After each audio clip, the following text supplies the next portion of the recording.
you enjoy being entertained? Are you always looking for that new thing to keep you intrigued? I'm Isaac Ammons, host of Let's Talk Entertainment, a show all about bringing different aspects of entertainment together in one place. New episodes released every Saturday morning. We're available on all streaming platforms, whether it be Spotify, Apple Podcast, or Google Podcast. I hope you'll join us this week on Let's Talk Entertainment, where entertainment comes together.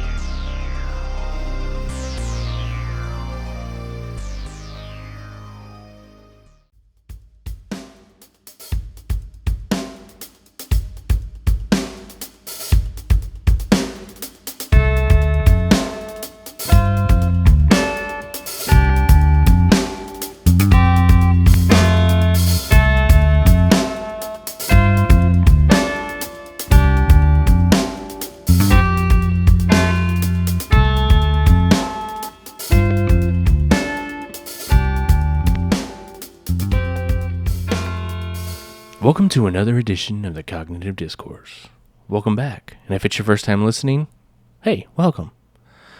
On today's episode, I want to cover something that I ran into yesterday, actually, while I was with my mom.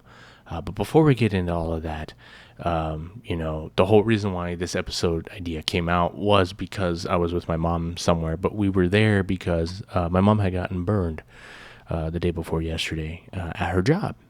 Somebody wasn't paying attention, and they brought out a hot pan, and they ended up touching my mom's forearm with the pan and burned my mom's arm. Now, my mom is almost 70 years old. She has very thin skin. She's also a diabetic.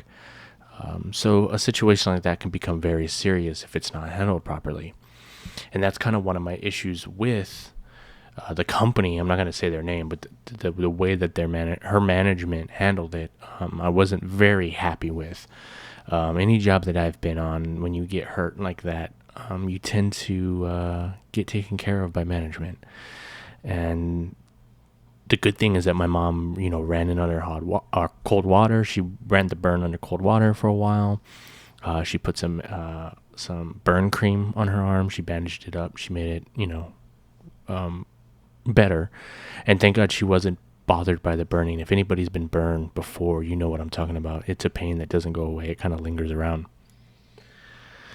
And so by the time she got home and I was talking to her about what happened and everything, I asked her, I was like, well, does it hurt? And she didn't feel no pain. So that was the good part. She said it burned for a while, while she was at work. But what really upset me was the fact that she worked and it happened, and then they didn't send her home. They didn't send her to the doctor. They just made her to continue working. And the guy who burned her, all he could say was, "Oh, sorry," And my mom's like, "Look, I'm not trying to be a pansy or anything, but I do have very thin skin, and I'm a diabetic, so that's the only reason why I'm worried about it."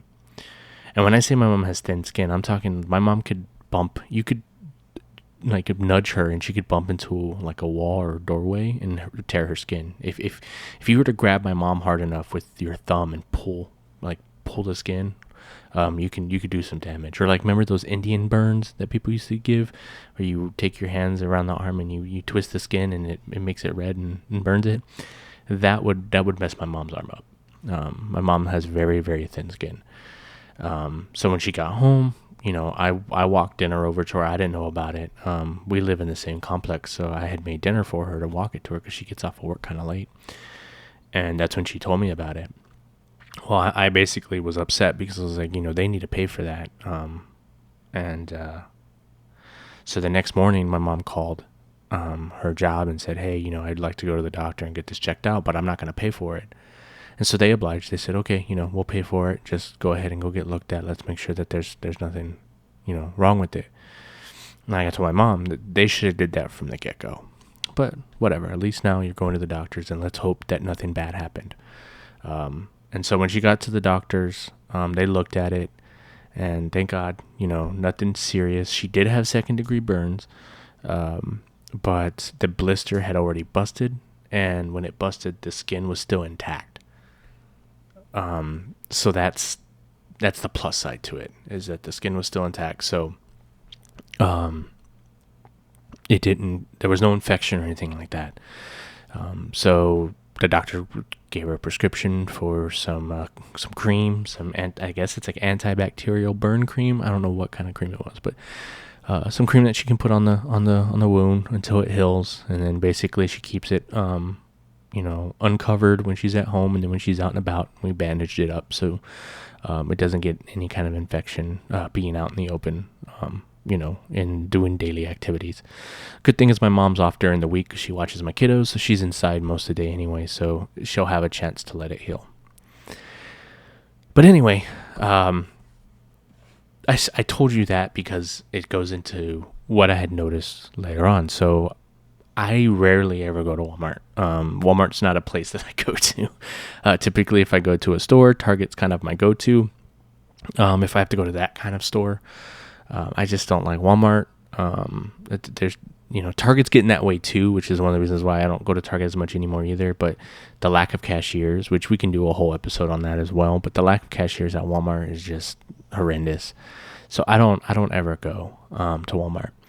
The only time I do go is if my mom has to pick up a prescription. My mom does have a lot of doctor visits that she does for different things, and so the pharmacist already knows who she is, and I was kind of busting my mom's balls about that. And you're old when your pharmacist at a Walmart knows your name, but that's the pharmacy she always goes to. So I took her there to go get the medication. Well, typically you have to wait about 15-20 minutes for them to fill your prescription. So we before we used to just go to the McDonald's inside the Walmart. But the Walmarts in our area are taking all the McDonald's out. So there's no more McDonald's and Walmarts, which is something we learned yesterday. But, yeah, so we went in there. We were going to go ahead and, go to McDonald's, get the kids something because the kids were with us, and, let them enjoy their Happy Meals, and then the prescription will be ready. We can get the prescription and go home. Well, since there was no McDonald's, we said, well, screw it. I guess let's just walk around Walmart and see what we could find.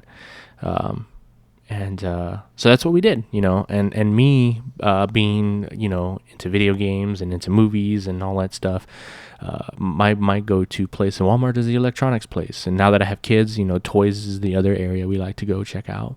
But as I was going through the electronic area, I was noticing something, and, it kind of ties into other aspects of my life, but that was physical media.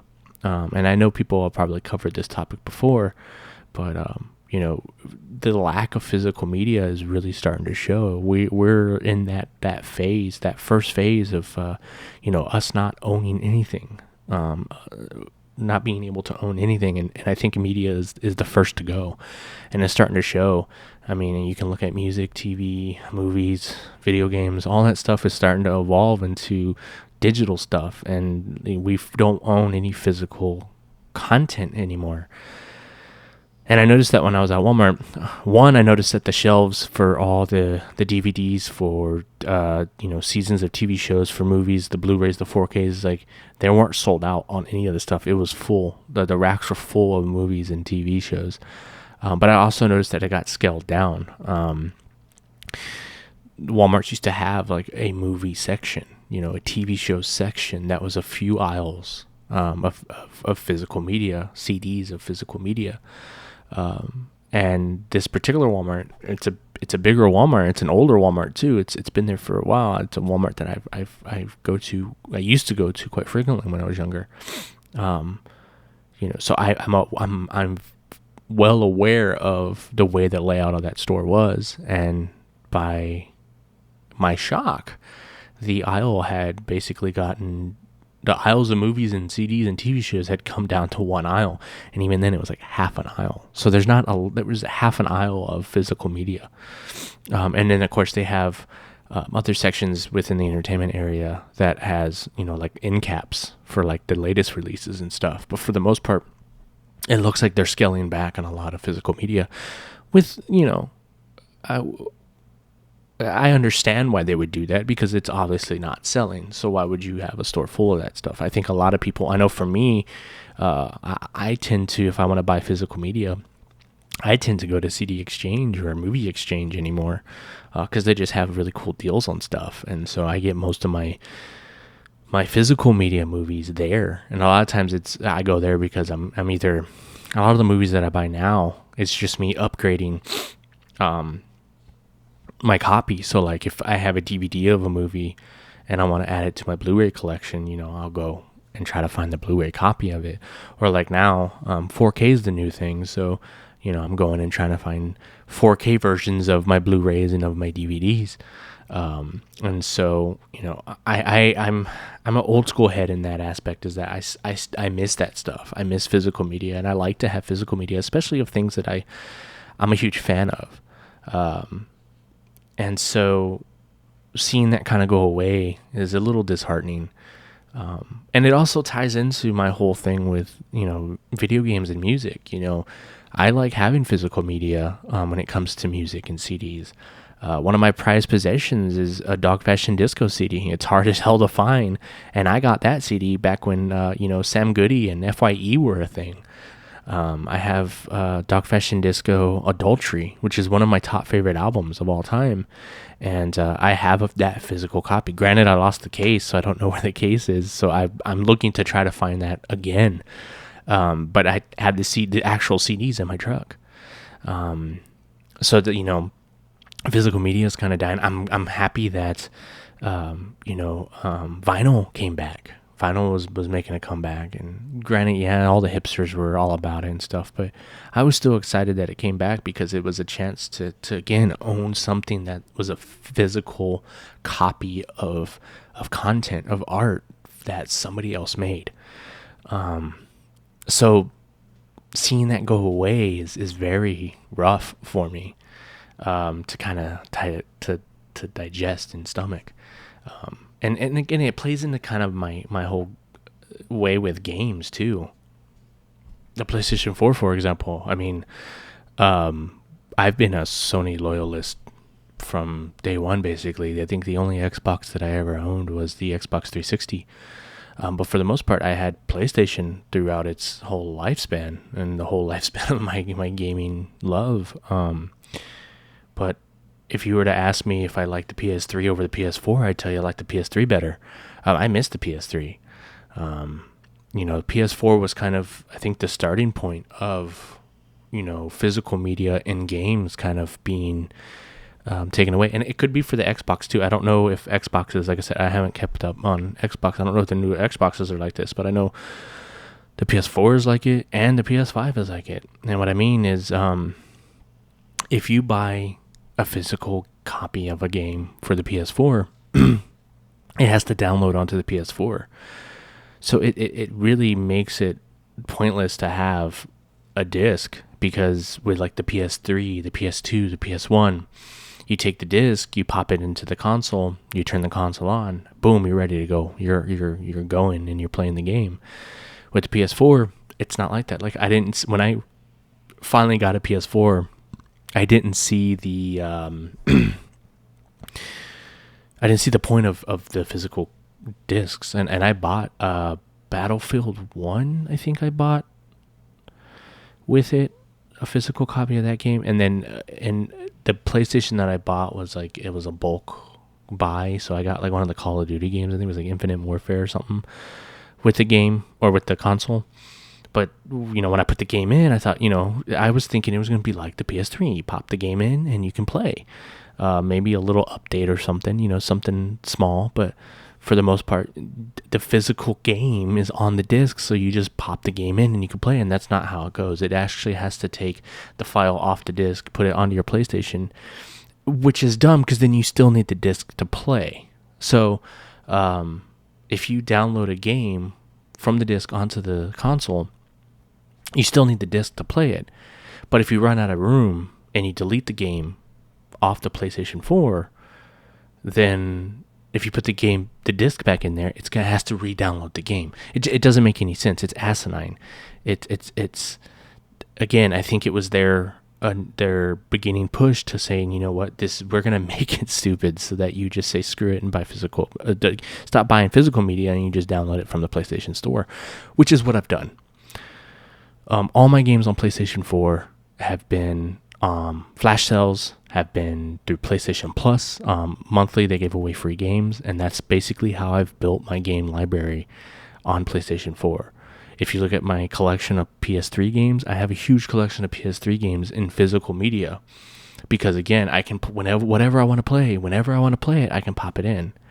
And that's one of the things that's kind of pushed me away from playing video games in general. It's because like I have friends, like we tend to go back and play old games. Like right now, I'm doing a game playthrough Division 2. I used to play the game when it first came out on launch with a group of buddies of mine, and sadly, those group of buddies I lost to PC. They've since built PCs and gone their separate way, and they don't hop on PlayStation no more. But, I took Division off my console, and then it just went on sale here recently, and a buddy of mine went and bought it, and I saw that he had it, so, he's playing it, and I can't even play with him right away. Like, I was like, oh, shit, I got that game. Oh, wait, I got to download it again. And then I have one of the older PS4 models, so I only have 500 gigs. I bought the wife a PlayStation 4 as well, and she has the terabyte. She has a PlayStation Pro, and, so I can't, there's certain games that, like, they're just, the files are so big that I don't even fuck with them because they're so big. Call of Duty Modern Warfare is a perfect example. The one that came out a couple years ago, the updates were just so fucking large that there's no point in me having that game on my console. Because if I have it on my console, it's the only game that I can have on my console. So it's pointless. And again, it used to not be that way, man. The only reason why you would need storage space for your PlayStation back then was because it was saving your file, and then the initial file of the game, which wasn't a huge file. It was just the initial, I guess, basic coding for it. I don't know. I'm going into territory I don't quite understand, so I'm not going to try to talk on that like I know. But what I do know is that physical media is not important with PlayStation 4, and hell, it's not important with PlayStation 5. Look, PlayStation 5 came out with 2 versions of the PS5, with the disc version and the non-disc version. What's the point of getting the disc version if it's going to be a disc version like the PS4?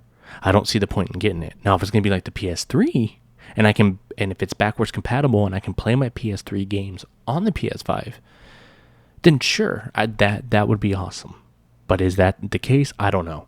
I haven't looked into the PS5 because, one, like I said, the game industry in general has failed me and other fans big time. It's become a money hungry fucking machine, and I'm annoyed by it. Not only are we losing the physical media side of it, but then you have all these loot boxes, and then you have, I want to go back to the basics of when you would get DLC, and the DLC was purely map packs. You know what I mean? Not having to buy the pay to win, the paywalls. Like I'm so over it. And then you get these game developers that are releasing these games and they're unfinished, and they have this mentality now of just releasing an unfinished game and saying, we'll put it out and then we'll do patches later. It's like, no, motherfucker, like make a game that is good. Like, I had so much fun back in the day playing Bad Company 2, playing Battlefield 3, playing COD 4, Skyrim. Like, those games were awesome back in the day. I had fun on those games. And when you bought the game, you paid $60, you got a complete game, and then the add-ons that came with it were just purely icing on the cake. I felt like it was a way of the developer saying, hey, thank you for supporting our game. Thank you to the fans for everybody who bought this game at, retail price. Here's a little extra. Here's some map packs that you can buy to further enhance your gameplay experience. That's not a thing anymore. And then, of course, with the physical media going away, it's like, I think we saw the height of, or not the height, but the start of the greed with these the back in the day when they did the premium editions and the ultimate editions and stuff like that. For collectors, that's cool. But that was how they were raking in their money with the physical media. They were like, I remember Call of Duty having like the little go-kart and having the night vision goggles and all that shit. I never bought any of that stuff. The statues and all that stuff, I never got. I just wanted the fucking game. The $60 game, that's what I wanted. But I think that was probably the start of it. And then we got loot boxes, and then we got the paywalls, and we got the subscriptions and all this stupid shit. It's just milking your pockets. It's one of the reasons why I don't play fucking sports games anymore. EA and your fucking 2K games, they can go suck a dick. The 2K20 for the NBA is basically a fucking slot machine game with a touch of basketball. I saw somebody do a joke about that, like, get your basketball out of my slot games. It's gambling for kids, man, and I'm not a fan of it. And to see the physical media aspect of things going away, we own nothing. There's like, I even stopped buying when I got my PS4. I stopped buying physical copies of games. I have like maybe 1 or 2 physical copy of games. All the rest of them, I gave them to my maintenance man, like my maintenance guy who used to work here at the apartment we live at. He has a son who has a PS4, and I was like, here, man, give him these games. I don't play them.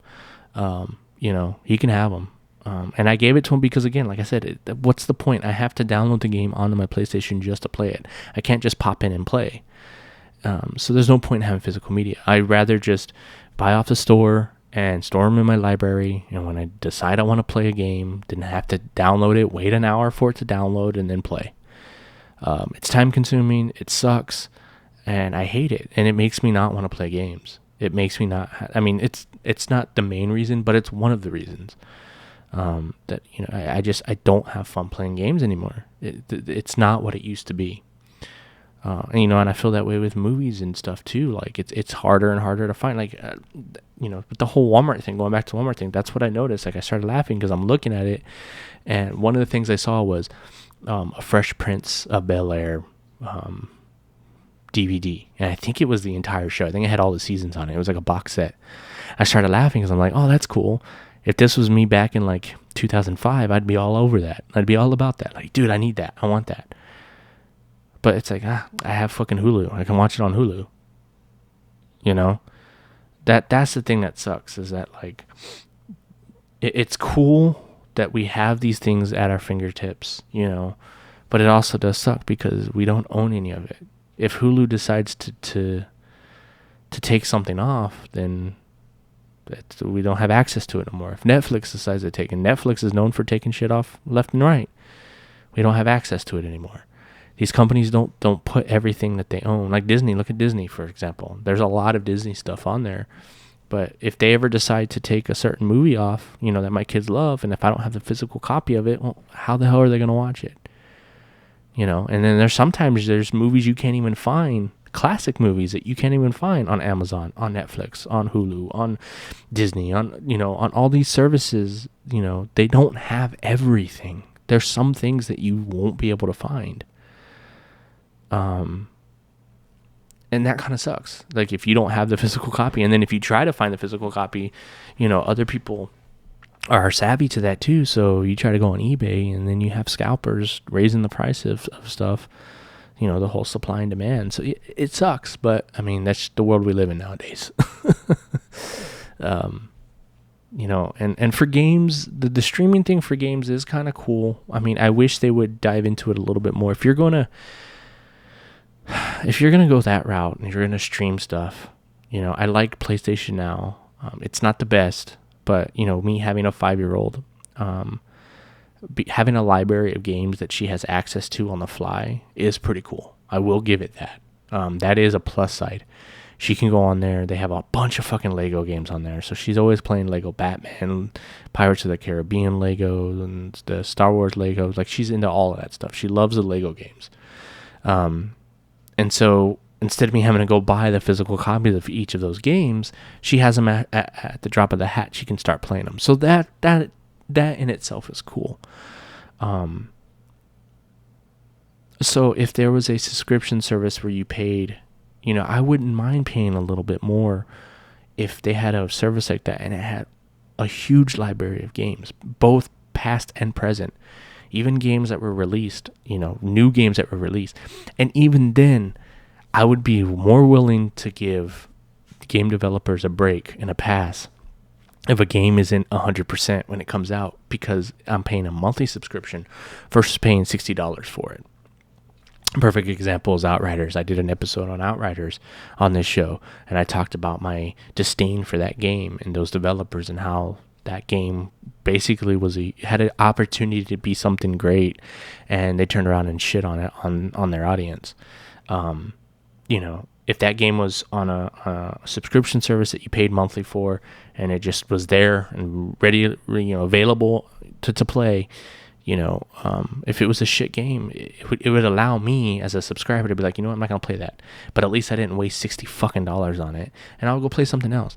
And maybe you would give game developers the sense of like, maybe I need to make a good game so people will play my game.